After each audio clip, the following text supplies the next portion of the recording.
오늘 말씀은 시편 73편 23절에서 28절까지 말씀입니다. 시편 73편 23절에서 28절 말씀 함께 읽습니다. 내가 항상 주와 함께하니 주께서 내 오른손을 붙드셨나이다. 주의 교훈으로 나를 인도하시고 후에는 영광으로 나를 영접하시리니 하늘에서는 주 외에 누가 내게 있으리요 땅에서는 주밖에 내가 사모할 이 없나이다.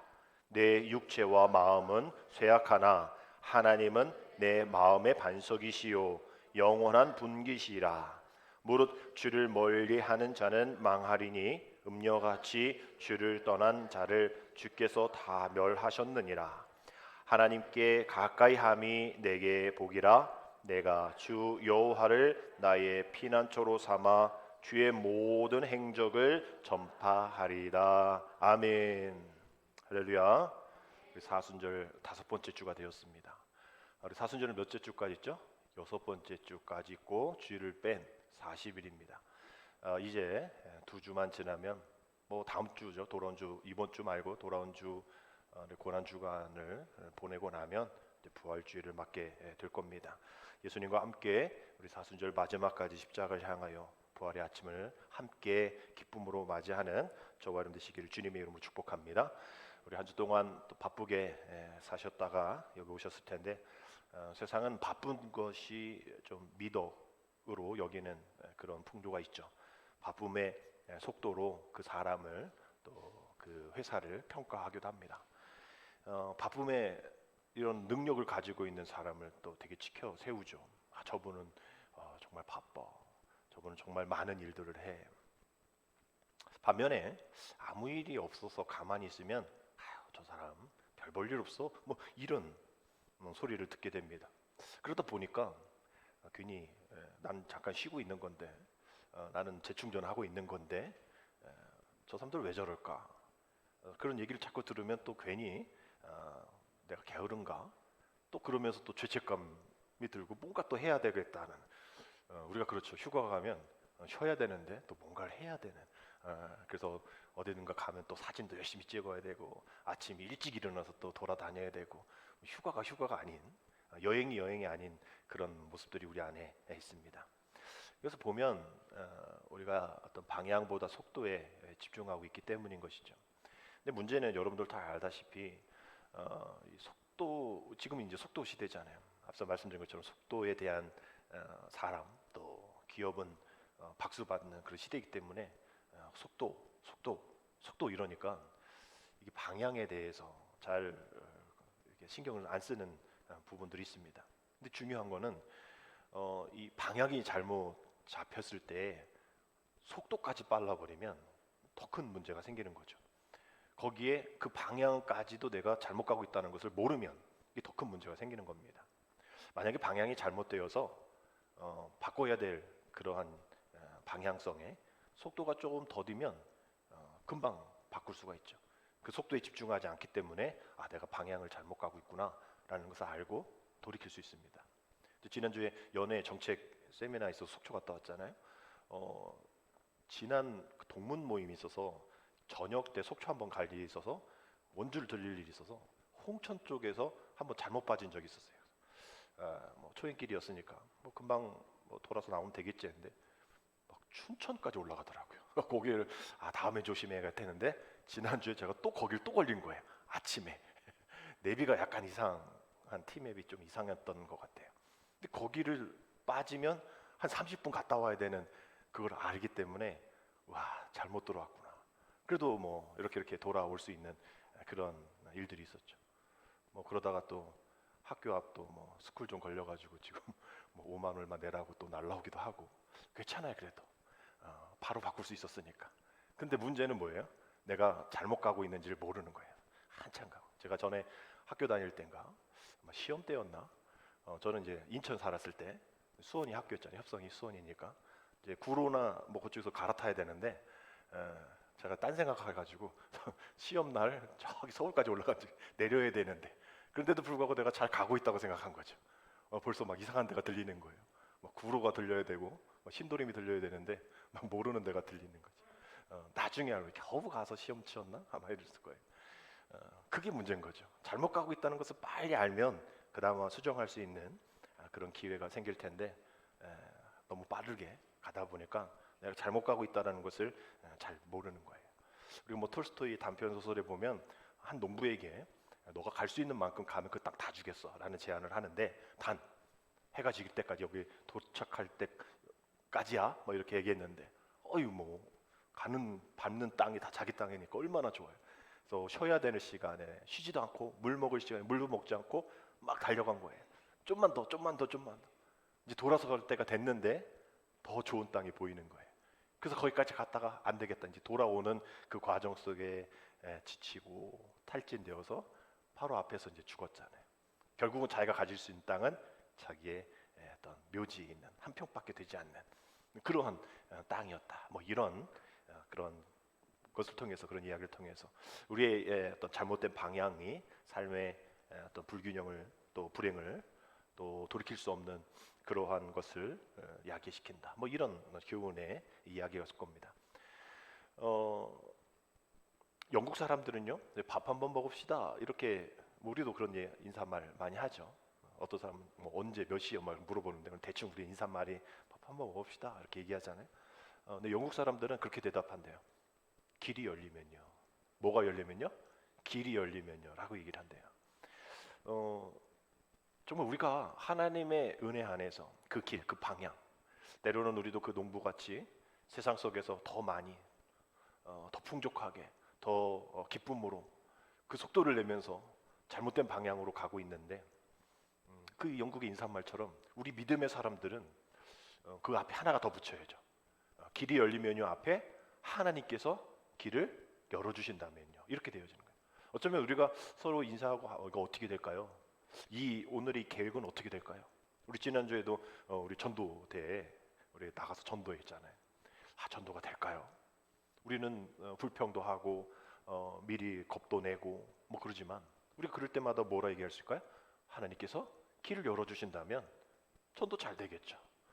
또 우리 자녀들도 잘 안 돼요. 어려워요. 우리 남편의 사업도 어려워요. 힘들어요. 그럴 때 뭐 잘 돼요? 어렵죠? 불평할 때 우리는 이렇게 얘기하겠죠? 하나님께서 길을 열어주시면 잘 될 겁니다. 아멘. 우리 옆에 계신 분하고 한번 이렇게 인사합시다. 하나님께서 길을 열어주시면 다 잘 될 겁니다. 하나님께서 길을 열어주시면 잘 될 겁니다. 근데 우리가 잘 안 되죠. 왜 안 될까요? 우리가 길을 열려고 하니까. 우리가 열려고 하니까. 우리 마음대로 닫아버리니까. 하나님께서 하실 일들을 우리가 하려니까 잘 안 되는 거예요. 그래서 거기에 이제 하나 돼 있죠. 나는 거룩한 나침판이 이끄는 하나님의 여행자다. 뭐 이런 책, 하나님의 여행자라는 책의 문구를 따왔는데 우리는 하나님이 길을 열어 주셔서 우리는 그 길을 여행하는 하나님의 여행자인 거예요. 근데 우리는 몰라. 어떻게 가야 될지 몰라. 근데 하나님이 우리에게 나침판이 되셔서 하나님이 우리에게 말씀을 주시고 하나님 우리가 하나님 앞에 예배할 수 있는 또 하나님 앞에 내 방향을 제대로 정리를 할 수 있는 기도의 시간을 허락해 주셔서 그 하나님의 나침판을 가지고 가는 어딘지 잘 몰라요. 누구도 가보지 않은 그 길을 걸어가는 하나님의 여행자라는 거예요. 그 거룩한 나침판이 오늘도 우리를 인도해 주고 계십니다. 이 사순절 기간 인도해 주시고 계시죠? 길이 열려야만 우리가 그 길을 갈 수 있는 거예요. 서두르질 필요가 없습니다. 이게 제대로 된 길인가 염려할 필요가 없어요. 너무 빨리 갈 필요도 없습니다. 주님 말씀하시면 내가 나아가리라. 그 찬양 있듯이 주님 말씀하지 아니하시면 그냥 멈추면 되는 거예요. 주님이 말씀하지 않으시네. 주님이 길을 열어주시지 않네. 때로는 우리가 길을 잃었다 얘기합니다. 때로는 돌아서기가 너무 멀었다. 너무 늦었다라고 얘기하는데 그 길은 없어요. 주님이 그 길을 열어주시면 또 그 길을 닫으시면 우리는 길을 잃었다 또 돌아서지 못할 그런 상황이다. 우리가 그렇게 이야기할 이유가 없는 겁니다. 하나님이 예측해 주시고 하나님 인도해 주시는 그 길이기 때문인 것이죠. 한 치 앞을 내다볼 수 없는 우리 인생길을 할지라도 그것이 하나님이 나침판이 되어 주셔서 말씀이 우리의 나침판이 되어서 우리는 그저 즐거운 마음으로 기쁜 마음으로 우리가 여행하면 되어지는 것이죠. 전에도 얘기했죠. 어떤 그 관광 어떤 그 홍보의 어떤 일들 가운데 어떻게 하면 가장 즐겁게 어떻게 하면 가장 기쁘게 여행을 할 수 있을까 뭐 이런 설문조사를 했더니 1위가 뭐였다고요? 가장 즐거운 사람과 함께 가는 거. 여러분 이해하시죠? 어떤 즐거운 여행 또 호화스러운 여행도 가기 싫은 사람하고 같이 가면 이거 그만큼 시간도 안 가고 뭐 맞지도 않고 뭐 먹을 것도 맞지도 않고 여행 스케줄도 안 맞고 자기는 이거 가고 싶다 막 이렇게 돼요. 갈라지는 거죠. 그런데 마음이 맞는 사람하고 그냥 뭐 텐트, 그냥 뭐 어떤 민박 이런 데만 가도 아주 즐거운 거죠. 우리 하나님의 여행자, 우리 모두가 다 함께 즐거운 마음으로 가길 원한다면 정말 함께 가는, 또 함께 가고 싶은 사람과 함께 그 일들을 가야 되는 거예요. 하나님 여행을 떠날 준비가 되어져야 하는 겁니다. 결국은 우리가 사람하고의 가까움이 아니라 우리 주님과 동행하면, 주님과 함께 그 길을 걸어가면 그 어디나 하늘나라가 되어지는 것이죠. 오늘 우리가 시편의 말씀을 통하여서 그러한 하나님과 함께함에 대한 이야기를 함께 나누려고 하는데, 우리가 시편 73편의 말씀은 우리 지난 금요일에 새벽에 함께 통독했던 말씀입니다. 이제 주일 오늘 지나고 이제 내일부터 시편 80편이 시작이 되어지는데, 우리 나가 보시면 안내판에 지금 성경이 어느 정도 읽고 있는지를 이렇게 표시를 해놨어요. 시편이 아니라 성경 책만 반으로 이렇게 쫙 하면 시편 80편입니다. 그러니까 이제 지금 반환점을 도는 거예요. 원래 한 3월에 끝내려고 그랬는데 그렇게 하면 성경 읽는 그 속도가 이제 우리가 듣는 거 하잖아요. 한 2.0 배속으로 해야 되는 건데 잘 못 알아들으신대. 저도 잘 못 알아듣겠어요. 그래가지고 1.5 하다가 그것도 잘 못 알아듣겠어요. 1.35로 지금 계속 듣는데 이게 이제 길어지게 되어지죠. 2.2대 속도로 해야 3월, 2월 뭐 이렇게 끝나는데 또 많은 시간 그 시간을 해야 되는데 우리가 그렇게 하지 못했기 때문에 하여튼 이렇게 3월에 성경이 반을 하게 되었어요. 이제 전환점이죠. 그 73편의 말씀을 읽으면서 이렇게 시편이 이제 5권으로 이렇게 나눠져 있는데 세 번째 시작하는 이 성경입니다. 73편의 말씀과 또 거꾸로 37편의 말씀이 비슷한 말씀이거든요. 이 말씀 안에 약간 그 욥기서 같은 내용이 담겨져 있어요. 하나님 뭐 하시는 겁니까? 하나님 이게 맞습니까? 뭐 이러한 이야기예요. 우리 인생에 다 담겨져 있는 겁니다. 우리가 볼 때 교회 안 다니는 사람이 더 잘 되기도 하고, 나는 정말 예수 잘 믿는데 잘 안 되기도 하고, 뭐 이런 얘기들이 그 안에 담겨져 있는 말씀이에요. 근데 시편의 기자는 오늘 1절에 이렇게 이야기하고 있어요. 하나님이 참으로 이스라엘 중 마음이 정결한 자에게 뭐를? 선을 행하신다라고 되어 있어요. 그러니까 이 시편 기자는 내가 이 세상 속에서 이게 맞는가? 방향에 대해서 이대로 살아가는 게 옳은 일인가? 어떤 가치관에 대해서 혼돈이 있을 때에 놓치지 않았던 한 가지는 하나님은 뭐 하시다? 선하시다라는 거예요. 우리가 세상 사람들을 평가할 때 그 사람은 정말 착해, 그 사람은 정말 믿을만해, 뭐 이렇게 얘기를 해서 그 사람을 평가하는 게 있죠. 근데 어떤 사람들이 막 주변에 그 사람 뭐 어쨌대 저쨌대, 이 사람 이쨌대 저쨌대 이렇게 얘기했을 때 자기는 그 사람을 믿잖아요. 그 사람 안 그래, 그 사람 선해, 그 사람 믿을만해, 믿음직해. 정말 그런 사람이 있는데 우리가 뭐 사기 당하고 막 이런 거 보면 대부분 이렇게 사기 당하잖아요. 연예인들도 그렇고. 그 정말 선한 줄 알았는데 아닌 거였어요. 또 처음엔 선했는데 이게 상황과 이렇게 뭐 상황들을 뭐 환경들이 그러다 보니까 조건들이 변하니까 선한 게 바뀌어 버리는 거예요. 사람들은 그렇게 됩니다. 선한 사람도 악하게 되어지고 나한테 잘해준 사람도 돌아서는 게 사람들이죠. 뭐 다른 사람 볼 거 없이 우리가 그렇잖아요. 뭐 다른 거 볼 필요 없이 뭐 정치권이 그러잖아요. 지금 총선 때문에 뭐 복잡한데 어제 우리 편이 내일이 남의 편 되고 남의 적이 오늘의 적이 되어지고 뭐 이런 게 우리들의 세상입니다. 그러나 세상은 그렇할지라도 시편 기자는 하나님은 변하지 않으셔. 하나님은 선하셔. 이게 아주 마음 가운데에 절대적인 신념을 갖고 있었던 거예요. 그러니까 내가 지금 어렵고 힘들고 뭐 이런 고난이 있다 할지라도 하나님 나를 배신할 것 같지가 않은 거예요. 왜? 하나님은 나에게 어떻게 하면 더 좋은 걸 주실까? 어떻게 하면 나를 위해서 뭘 하실까? 지금도 일하시는 그 선하신 하나님이신 것을 내 마음 가득 깊은 곳에 마음의 신비 가운데 새기고 있기 때문에 그 어떤 사람들이 욥기서도 그렇잖아. 아내가 뭐 친구가 이 하나님 저주에 뭐 어째 이래도 아니야. 우리 하나님은 선하셔. 라고 얘기하고 모든 그런 들리는 또 말들 또 자신의 잘못된 그런 방향들 목표를 다 버리고 오직 하나님께 집중하고 있는 어떤 것? 하나님은 선하시다라는 것에 집중을 해서 방향을 잡게 되어지는 거죠. 성경에는 방향이라는 뭐 정확한 단어가 뭐 나왔지 않지만 방향에 대한 얘기를 할 때 호세아서 6장 1절의 말씀을 이야기합니다. 우리 한번 같이 읽을까요? 오라 우리가 여호와께로 돌아가자. 여호와께서 우리를 찢으셨으나 돌을 낫게 하실 것이요 우리를 치셨으나 싸매 주실 것임이라. 하나님의 선하심을 알고 돌아서는 사람은 어떤 판단을 하게 되냐면 하나님이 우리를 찢으셨다라는 거에 한 단계 더 나가는 거예요. 우리는 하나님 우리 찢으시면 불평하잖아요. 하나님 왜 우리를 찢으십니까? 내가 잘못한 게 뭐예요?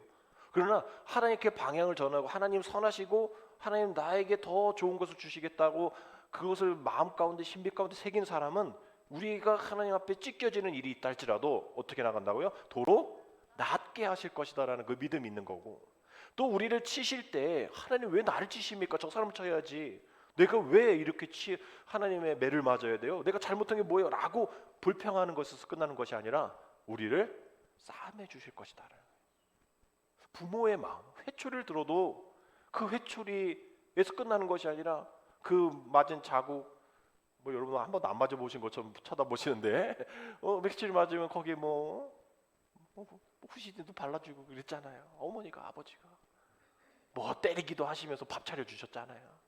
그런데도 우리는 또 잘못하고 막 그래도 계속 용서하실 때마다 회초리를 드셨잖아요. 우리를 찢으셨잖아요. 우리를 또한 치셨잖아요. 그런데 그 선하심만 알고 있으니 그 방향만 알고 있으니 하나님은 나를 낫게 하시고 나를 싸매 주실 것이다라는 것, 그 방향으로 나아가게 되어지면, 그 방향만 맡게 되어지면 우리의 삶이 하나님 은혜 가운데 있다라는 그런 말씀들인 거죠. 결국 하나님 나라가 우리 안에 있고 하나님이 우리와 함께 하시는 그 어떠한 측량 도구로도 측량할 수 없는 가장 현미경을 봐서 막 이렇게 가까움을 이야기하고 인공위성을 통해서 그 먼 거리를 이야기한다 할지라도 그 어떤 측량 도구로도 측량할 수 없는 그 가까움이 우리 안에 있다라는 거예요. 근데 우리는 어떨 때는 하나님이 내 안에 안 계신 것 같고 하나님 내 삶에 아무 개입도 안 하시는 것 같고 저 멀리 있는 것 같기도 하고, 정말 우리가 그 하나님의 선하심을 한 단계 넘어가지 못하면 우리를 치시는 것 같고 또 우리를 때리시고 우리를 찢으시는 것 같은, 그래서 저 멀리 계신 하나님을 보지만 여전히 우리와 함께 하셔서 우리를 싸매시고 우리를 도로 낫게 하시는 그런 하나님의 일하심을 우리가 분명히 봐야 된다라는 거예요. 우리와 여전히 한 방향으로 동행해 주시는, 또 우리가 그거 힘들지 않도록 성령님께서 파라클레토스, 파라 옆에 클레토스 도우시는 분, 우리 성령님 하면 우리를 도우시는 분으로 생각하시면 돼요. 변호사, 변호인 마찬가지인 것이죠. 그래서 우리는 그렇기 때문에 우리 하나님께 더 가까이 가야 되어지는 겁니다. 우리 찬송가 338장 내 주를 가까이 하게 함은 십자가 짐 같은 고생이나 내 일생 소원은 늘 찬송하면서 주께 더 나아가기 원합니다 라고 우리는 찬송하죠. 내 주를 가까이 하게 함은, 우리가 하나님 앞에 가까이 가면 십자가 짐 같은 고생 필요 없잖아요. 그러면 안 되잖아요. 근데 그렇게 십자가의 짐 같은 고생이 있지만 그럼에도 불구하고 하나님은 선하시기 때문에 우리는 어떻게 하면서 찬송하면서, 불평하면서가 아니라 찬송하면서 주께 더 나아가기를 원합니다. 우리 이 고백처럼 우리는 십자가의 짐 같은 고생 없이 은혜, 영광, 구원, 축복 달라고 얘기하잖아요. 그러나 십자가의 짐 같은 고생이 있어야 십자가의 부활의 영광이 있듯이, 뭐 이게 제 말입니까? 성경에 있는 말이잖아요. 고생 없이 은혜, 고생 없는 축복 아니다라고 얘기하잖아요. 주님도 그렇게 하셨고 말이죠. 결국 우리가 이런 것이 우리의 방향대로 우리의 십자가의 짐 없는 그러한 은혜만을 구하니까 우리가 인생이 풍랑해서 힘들어지는 거예요. 그래서 결국은 우리가 하나님께 길을 물어야 됩니다. 그러면 그 길을 알려주시고 그냥 뭐 저기에요 라고 그냥 이렇게 떠넘기는 게 아니라 우리 그런 사람 만나면 참 좋죠. 어디 어떻게 가야 돼요? 그러면 그냥 저기에요 이렇게 하지 않고 제가 안내해 드리겠습니다. 이러면 더 막 믿음이 가잖아요. 우리 주님이 그러신, 우리 성령님이 우리 파라크레토스 옆에서 도우시는 분이, 우리가 갈 길을 알지 못하고 주저앉아 있을 때 이끌어 주시고 함께 가주시는, 동행해 주시는 하나님. 그래서 이 73편의 말씀은 그런 이야기하는 거야. 그렇게 이 세상이 굴러가는 불합리적인 또 말도 안 되는 이야기 같은 고난은 쟤네가 받아야 되는 내가 받는 이런 상황 속에서 내가 참 힘들다는 거예요. 그래서 2절에 나는 거의 넘어질 뻔하였고 나의 걸음이 미끄러질 뻔하였다라고 고백합니다. 얼마나 우리가 살아가면서 넘어질 일이 많고 또 우리가 미끄러질 일이 얼마나 많습니까? 그러면서 힘들어하죠. 오늘도 넘어졌네. 오늘도 제대로 가야 하는데 미끄러졌어. 우리 상황이 힘듭니다. 또 일어서도 또 미끄러질 것 같고 또 넘어질 것 같으니까 힘들어요. 개구리 왕눈이처럼 7번 일어서도 다시 일어서는 웃기지 말라고 그래. 어떻게 7번 일어나? 용서도 마찬가지. 우리는 그러지 못해요. 한 번 쓰러지면 못 일어나요. 힘들어요. 제가 주일 아침 일부 예배 끝나고 늘 장학권 권사님 전화하잖아요. 늘 장학권 권사님 전화 안 하면 또 전화 와요. 그래서 목사님 저를 포기하신 줄 알아서 너무 실망해요. 그래서 제가 어쩔 수 없이 늘 지금 몇 년째 하고 1년째 하고 있는 것 같아요. 그래서 지금 상황을 말했더니 지금 이제 휠체어에 앉으셔서 밖에도 나가시고 이러신대요. 처음에는 누워 계셨잖아요. 누워 계셔서 소화도 제대로 못 하시고 지금은 이제 재활하시는데 우리가 그렇지 않나요? 우리도 한번 엎어지면 우리도 그렇게 예상했잖아요. 어르신 떨어지시고 낙상하시면 못 일어나셔. 우리 어른뿐만 아니라 우리의 믿음을 잘 지키고 믿음대로 살아가는 우리도 한 번 어려운 일 당하면 갑자기 7번 일어서고 이게 어려워요. 힘든 거예요. 어려운 거예요. 자기 눈앞에 펼쳐진 상황들 때문에 힘든 겁니다. 이러한 상황 속에서 자기도 이렇게 힘든데 악인들은 더 잘 되는 거예요. 나도 힘들면 남들도 잘 안 돼야 되고 나는 잘 돼야 되는데 그렇게 되지 않는 그런 모습 속에 있습니다. 6절에서 9절 말씀 보니까 그 악한 사람을 이렇게 묘사하고 있어요. 그러므로 교만이 그들의 목걸이요 강포가 그들의 옷이며 살찜으로 그들의 눈이 솟아나며 그들의 소득은 마음의 소원보다 많으며 그들은 능욕하며 악하게 말하며 높은 데서 거만하게 말하며 그들의 입은 하늘에 두고 그들의 혀는 땅에 두루 다니는도다. 그리고 12절에 볼지어다 이들은 악인들이라도 항상 평안하고 재물은 더욱 불어나는도다. 이거 다 나한테 해주셔야지. 나도 좀 교만만 어깨가 뜨거해서 좀 의시도 좀 한번 해보고 살찜으로 그들의 눈이 쏟아나대요. 얼마나 살이 쪘으면 그들의 소득이 마음의 소원보다 많다는 거예요. 나는 이 정도만 소득이 있었으면 좋겠어. 아니야, 더 많아진대. 난 그만 안 그래도 더 많아진대. 나는 항상 편하고 싶고 재물이 더 물어나고 싶은데 내가 아니라 그 악한 애들이 그렇게 됐다는 거예요. 그러면서 우리는 난 왜 저러지 못할까? 내가 제대로 가는 걸까? 교회 다니는 사람이 이렇게 하면 안 되는 거 알지만 이렇게 했다가 난 저들처럼 안 될 텐데 나도 그럼 저들처럼 해야 될까? 그런 생각이 생각나겠죠.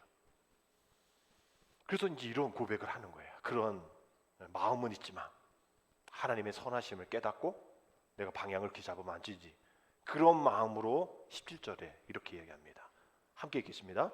하나님의 성소에 들어갈 때에야 그들의 종말을 내가 깨달았나이다. 아멘.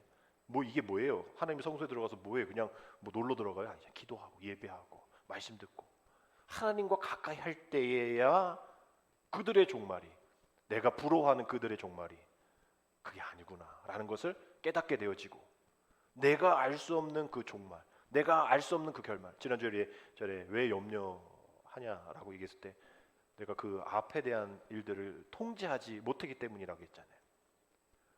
우리의 결말을 우리가 알지 못하니까 염려하게 되어지는데 그것도 다 하나님께서 결말을 내주신다라는 것을 깨달으니 염려하지 않아.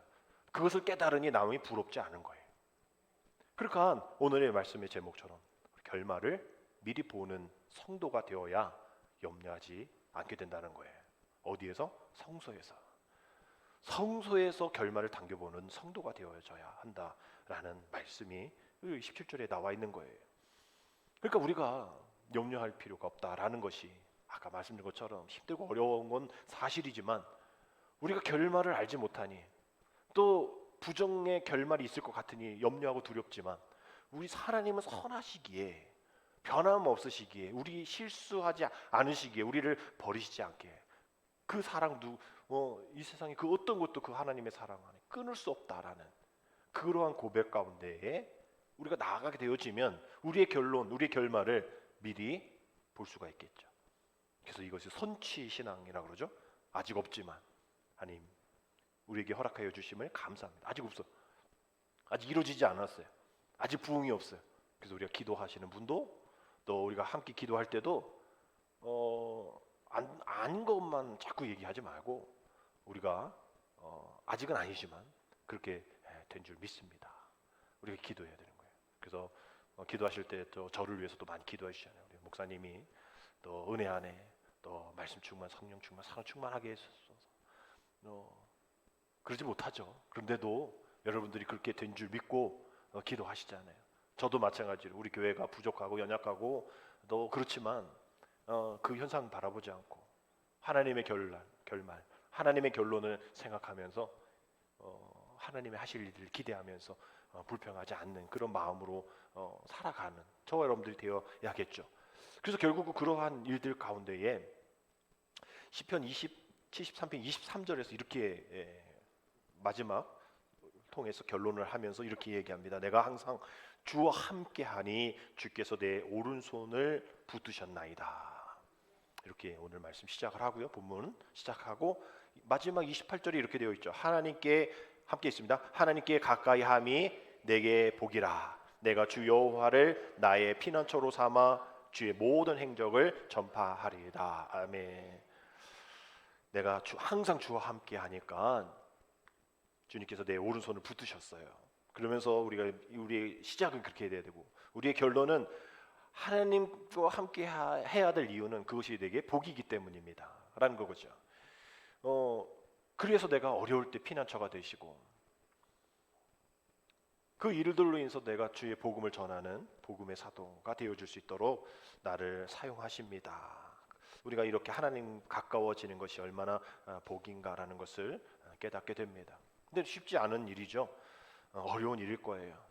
그럼에도 불구하고 우리가 찬송가 94장의 찬송처럼 주 예수보다 더 귀한 것 없네라고 고백할 수밖에 없는 그러한 상황 속에 있는 것이죠. 주 예수보다 더 귀한 것 없네. 주 예수보다 더 귀한 것 없네. 이것이 일본 찬송가에서는 이렇게 번안이 되어 있습니다. 그리스도와는 바꿀 수 없네. 이 세상 보하나 또한 부기도 그 어른께 없어 나 같은 것 대신에 죽으신 때문이죠. 이렇게 세상 즐거움 다 버리고 그 고백을 이렇게 하죠. 세상 즐거움 모두 가거라. 세상 자랑도 가거라. 난 하나님만 있으면 돼. 하나님으로 바꾸려는 세상 즐거움, 세상의 자랑, 어이 가버려. 나는 주님만 있으면 돼. 그리스도와는 바꿀 수가 없네. 세상 어떤 것과도 바꿀 수 없네. 영어 가사에서는 이렇게 되어 있습니다. 나는 것보다는 예수 소유하리. 큰 부자보다는 주의 종되리. 큰 집과 땅보다 오직 예수. 그 다음에 뭐라고 됐죠? 상처난 그 손만 붙잡고 살리. 이렇게 하면서 맨 마지막에 주님과는 안 바꿔 라는 그런 영어 번역이 되어 있습니다. 지난주에 맥스 루케이드 목사님 책 소개하면서 아무것도 염려하지 말라는 책 소개를 하면서 같이 산 책이 하나 있어요. 유진 피터슨 목사님 아주 탁월한 영성가이죠. 2015년에 돌아가신 분이긴 한데 그분의 책을 같이 사게 되었습니다. 길 위의 빛 예수 그리스도라는 책이에요. 교회력에 이렇게 따라서 되어진 말씀이 있어서 이 사순절 기간에 또 이제 부활절 기간에 또 귀한 말씀이겠다 제가 지금 계속 읽고 있습니다. 다음 주에 또 자세한 말씀이 또 이 책 안에서 있는 말씀을 또 드릴 예정인데 그 책을 산 이유가 이러한 글귀가 있었기 때문이에요. 혹시 잘못된 옷을 입었다면 교회를 탈의실 삼아 갈아입고 교회 문을 나서십시오. 유진 피터스 목사님께서 이 부활절을 맞이하는 우리들에게 하나 제안을 합니다. 주님 분명 부활하시고 살아계신데 우리는 어떤 옷을 입고 주님을 맞이하고 있는가라는 그 질문을 시작하면서 그 옷이 우리가 보여지는 그 옷이 아니라 우리 행동, 우리의 말, 우리 생각 모든 것이죠. 다른 사람에게 보여지는 것은 옷이지만 주님 앞에 보여지는 것은 그 옷이 아니라는 거예요. 그 안에 있는 모습이라는 거죠. 그래서 유진 피터스 목사님 그렇게 제안합니다. 교회 입구에 거울 유리를 하나 마련을 하는데 그 유리는 뭐 가시광선에 의해서 이렇게 보여지는 우리의 본 모습, 겉모습이 아니라 그 우리의 내면의 모습이 비춰지는 거울입니다. 이렇게 얘기하면서 거기를 앞을 쓱 지나가 보십시오. 아주 멋있는 또 유명한 브랜드의 옷을 고가의 옷을 입고 그 앞을 지나갈 때에 그 안에 비춰지는 모습이 정말 안에 악한 것이 가득하고 선한 것을 찾아볼 수 없고 불평이 가득하다 하면 그렇게 비춰질 것이고 아무리 뭐 브랜드도 아니고 몇 년 전에 산 옷이고 그래도 주님 앞에 예배하는 모습으로 나아갈 때에 그 안에 있는 그 자신의 모습을 보면 그 어떤 세상의 옷보다도 그 어떤 세상의 빛보다 색깔보다 아름다운 채색 옷보다도 더 아름다운 흰 눈보다 더 흰 그런 옷을 입은 자신의 모습을 볼 겁니다. 이러한 얘기를 한 그 책을 봤어요. 그러면서 결국 우리는 예배당에 오고 나가면서 그 거울을 잘 보자는 거예요. 여전히 세상에 보여지는 남들에게 보여지는 그 옷의 아름다움으로 우리가 살아갈 것인가? 아니면 비록 세상에서 별거 아닌 그런 것이랄지라도 하나님 보시기에 긍휼과 자비와 겸손과 온유와 오래 참음의 옷을 입고 있는 우리들인가? 우리가 이것을 잘 발견하고 들어올 때 그런 옷이었다면 이제 교회를 탈의실로 여겨서 말씀을 듣고 이제 나가가면서 다시 그 얼굴 거울을 볼 때에 내 겉모습이 변화되고 속사람이 새로워지는 그러한 모습으로 세상으로 나아가십시오라고 얘기를 하는 거예요. 그러면서 아주 중요한 말씀을 하였습니다. 그분이 내가 생각하는 가장 이상적인 교회는 이겁니다라고 얘기해요. 우리가 생각하는 가장 이상적인 여러분 섬기는 교회 또 우리 충만한 교회 가장 이상적인 교회가 뭐라고 생각하십니까? 근데 그분은 이렇게 얘기합니다. 일주일 중 6일 동안은 교회에 아무도 나오지 않는 그저 주일만 모이는 그리고 교회 안에 무슨 조직 무슨 뭐 이러한 위원회 이런 것이 없어요. 오직 주일에만 사람이 오는 그곳이래. 자기는 가장 이상적인 교회라는 거예요. 제가 생각하고 우리 한국교회의 현실과는 전혀 다른 이야기를 하고 있어서 제가 책을 사봐야겠다라고 생각을 했던 구절입니다. 왜 이유진 피스터 목사님은 일찍 2015년 돌아가셨지만 지금 살아계신 이야기 할 수 있을까? 이런 질문이 있을 수 있는 얘기죠. 아니 어떻게 일주일 동안 교회 아무도 안 오고 주일만 오는 게 무슨 이상적인 교회야? 이 목사님은 이렇게 얘기하는 거예요. 이게 바로 교회 2.0 버전입니다. 제가 간절히 소망하는 버전이에요. 이 교회는 1.0을 업그레이드 되어서 2.0으로 들어선 교회. 즉 교회 와서 뭐 할 시간이 없는 거예요. 교회 밖에서 할 일이 너무 많아가지고 교회에 와서 주일 빼고 주중에 와서 교회에 있을 시간이 없는 거예요. 세상에서 할 일이 너무 많아. 자기 일이 아니라 예수님을 증거하고 예수님을 따르고 예수님처럼 살아가고 자기를 부인하고 이겨내고 그런 것이 너무 바빠가지고 일주일 동안 교회를 안 나온대. 근데 이것은 1버전, 교회 1.0 버전, 모이는 교회가 되었을 때 가능한 일인 거죠. 모이지도 않고 훈련도 안 됐는데 어떻게 나가는 거예요? 그래서 2.0, 이상적인 2.0 교회의 버전은 주일에 와가지고 간증을 하는 거예요. 내가 세상에서 이렇게 승리했다고, 내가 세상에서 이런 일을 했다고,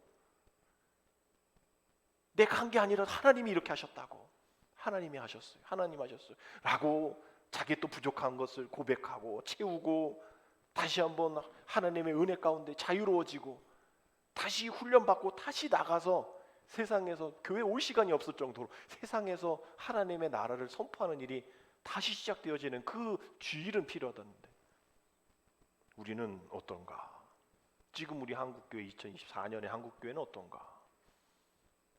1 버전이 교회 1.0 버전이 제대로 되어지지 않기 때문에 이러한 이상적인 2.0 버전이 되어지지 않는 거예요. 그러나 우리가 못할까요? 우리 이런 결말을 맺을 수 없다고 우리는 미리 좌절할 필요가 없는 거죠. 이 결말은 하나님이 하실 일이기 때문에 우리는 그저 이 교회 2.0 이상적인 유진 피터스 목사님이 본 비전, 우리가 봐야 할 비전, 우리는 그 결말을 보는 이러한 결말을 보는 성도가 되어지면 되어지는 겁니다. 하나님은 선하시기 때문에 이 일들을 이루어 주시는 거예요. 결국 우리의 삶의 우선순위를 균형 있게 맞추는 작업이 필요한 것이죠. 우리가 잘 아는 얘기 있잖아요. 한 빈 병이 있는데 거기에 옆에 뭐 골프공과 같은 큰 거, 또 그다음 작은 자갈, 그다음에 뭐 모래, 뭐 이런 게 있어요. 또 담아봐라. 어떤 사람은 그냥 막 흙 막 먼저 담고 막 그러죠. 그래서 이걸 통해서 뭐 얘기하는 겁니까? 우리 인생이라는 그 병 안에 가장 중요한 골프공과 같이 가장 큰 중요한 것들을 먼저 넣고 그 다음에 사소한 것들 뭐 자갈이든 모래든 채워야 우리 인생이 된다. 근데 어떤 사람은 중요한 건 저 멀리 가고 사소로운 것만 가득 채워놓으니 이게 우리의 인생이다라고 얘기하니 우리의 인생은 가득 찬 것이 사소로운 거 가치가 없는 걸로 가득 차 있는 거예요. 그러니 힘들고 어려울 때 쓰러지고 무너지는 것이 그 중요한 것을 내 인생에 채워놓지 않으니 흔들릴 수밖에 없는 거죠. 결국은 우리가 그 사사로운 것을 먼저 채울 것이 아니라 굵직한 것들 먼저 신앙과 또 가치관과 또 본질을 먼저 놓고 그 다음에 사소한 것 넣는, 그래서 우리 인생을 채우고 우리 믿음을 채우는 그러한 시간 또 그러한 순서가 우리에게 필요하다라는 거예요. 우리 안에 무엇이 먼저 차 있다라는 질문인 것이죠. 이제 카페에서 우리 카페 또 하면서 또 손님이 없을 때 이제 음악을 틀고 또 맨날 찬송가 틀면 또 안 올 것 같아서 제 있을 때 찬송가 틀기도 하고 사람들 오면 또 왜 찬송가 이러면 또 뭐라고 하니까 또 이제 뭐 카페 음악 틀기도 하고 그럽니다. 저작권 또 돈 내고서 다 트는 거예요. 그러면 이렇게 듣다 보면 똑같은 노래가 가사가 나오는데 유독 제 귀에 들리는 하나의 노랫말이 있었어요. 그 가사를 이렇게 쳐봤더니 가득 빈 마음 막 이런 거예요. 뭐야 이게? 가득은 뭐고 빈 마음은 뭐야? 그러니까 딱 이제 직업병이죠. 설교거리가 딱 생긴 거예요. 세상은 늘 고백하는 것이 가득 빈 마음인 거예요. 그러면서 엄마 언제 공허함을 느끼십니까? 이건 나태함입니까? 애초에 헛된 꿈입니까? 뭐 이렇게 시작되어지는 그런 노래입니다. 신지훈이라는 분이 뭐 유지아 음악 경연대회에서 뭐 입상해가서 가지고 엄마는 언제 공허함을 느끼십니까? 이건 나태함입니까? 애초에 헛된 꿈입니까? 뭔가 가득 차기 위해서 세상에서 애쓰고 노력하고 시험 보고 취직하고 뭔가 움켜진 것 같은데 가득 찬 것 같은데 왜 빈 마음입니까? 그러면서 엄마 이게 뭐예요? 이거 내가 열심히 살았는데 이게 나태함입니까? 비어 있으니까 더 열심히 애써야 되는 겁니까? 아니면 이거 안 되는 꿈입니까? 맞는 것 같아요. 헛된 꿈. 세상에서의 노랫말이 정확하게 성경적인 해석을 하고 있는 거예요. 헛된 꿈이야 라고. 나태함까지는 아니에요. 얼마나 애썼겠어요. 그 애쓰고 젊은이들이 얼마나 어른들이 가정을 지키기 위해 남편이 얼마나 많은 노력했을까요? 나태함은 아닐 것 같은데 헛된 꿈인 것 같아요. 세상에서 가득이라는 것은 헛된 꿈이다라는 것을 생각하게 만드는 그런 가사인 거예요. 유튜브에서 보니까 어떤 그 벤츠 S클래스를 타는 사람이 바로 잘 몰라도 하여튼 E클래스와 S클래스 있는데 S가 제일 좋은 거예요. E클래스는 좀 작은 거, CC가 좀 작은 거. 그래서 E클래스냐 S클래스냐 이런 사람들이 좀 자존심 싸움 하는데 그 S클래스 사람이 앞에 가는 차 되게 막 나 저 차 타고 싶어 하는 그 차가 이제 S클래스냐 마우바흐라는 그 차종인 거죠. 되게 비싸고 뭐 3억 하나? 막 그럴 거예요. 얘는 막 인력 하는데도 앞에 있는 마우바흐 3억짜리를 같은 S클래스인데도 부러워하는 거죠. 그럼 그 사람은 안 부러워하는 차, 부러워하지 않는 차가 있을까? 또 부러워할 거란 말이죠. 뭐 부가티라든지 더 비싼 차, 더 세상에 몇 개 없는 차. 그 사람조차도 계속 그런 거예요. 여러분들도 어디 조그만 데 살다가 또 큰 데 살면 너무 좋다. 또 큰 데 가보면 또 너무 저기 가고 싶다. 이런 게 우리들 아닐까요? 나태함은 아닌 것 같아요. 결국은 우리가 계속 뭔가를 가져야 되는 그런 꿈, 세상에서의 헛된 꿈인 거죠. 계속 뭔가를 만족할 수 있을 것 같아. 내가 이 정도면 내가 만족할 수 있을 것 같아. 이 사람이면 내가 만족할 수 있을 것 같아. 막 이런 거. 그래서 우리가 부부관계 이렇게 세미나하시는 분 얘기를 들어보면 눈에 딱 들어와서 결혼한 그 남편 부인의 그 조건이 이혼의 조건이다라고 얘기하는 거예요. 이 사람은 정말 말이 없어. 정말 나는 이 사람하고 결혼할 거야. 그 결혼의 이유가 나중에 이 사람 너무 묵뚝뚝해. 너무 정이 없어. 이래서 헤어지고. 처음에 막 돈을 잘 써서 막 되게 좋아했던 그 사람을 결혼했는데 너무 막 다른데 막 투자하고 없어지고 막 이런.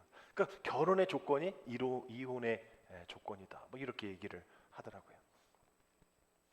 만족이 없죠. 우리 안에서, 우리 삶 안에서는 뭔가 붙잡은 것 같지만 빈 마음인 거예요.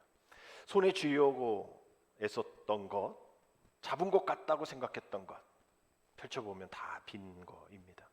결국은 우리는 이런 세상 속에서 어떻게 살아가야 하나, 그 깊은 질문의 방향 가운데 우리는 앞서 말씀드린 것처럼 거룩한 나침판을 믿고 우리는 그 하나님의 여행을 떠나 잘 견디면 되어지는 거고요. 또 잘 되면, 또 잘 해결되어지면 되어지는 나로 살아가면 되어지는 겁니다. 그것을 미리 앞당겨 보는, 우리 결말을 앞당겨 보는 우리가 되어야겠죠. 우리가 하나님께로 더 가까이라는 찬양 있죠. 하나님께로 더 가까이 갑니다. 하나님 앞에 더 가까이 가면 늘 기쁨과 즐거움이 있어야 되잖아요. 근데 그 다음 구절이 뭐예요? 고통 가운데 계신 주님. 우리 하나님 앞에 더 가까이 가면 또 즐거운 S클래스 말고도 더 좋은 그런 것이 있어야 되는데 주님은 여전히 고통 가운데 계셔요. 거길로 우리를 초청하십니다. 우리가 하나님의 여행자라고 되어 있잖아요. 우리가 어떤 호화스러운 여행 생각하고 계십니까? 아니에요. 하나님 우리를 고통 가운데 계시게 그 여행 가운데 있게 하십니다. 그것을 거쳐야만 영광의 하나님 나라에 또 귀한 여행이 우리에게 있기 때문인 것이죠.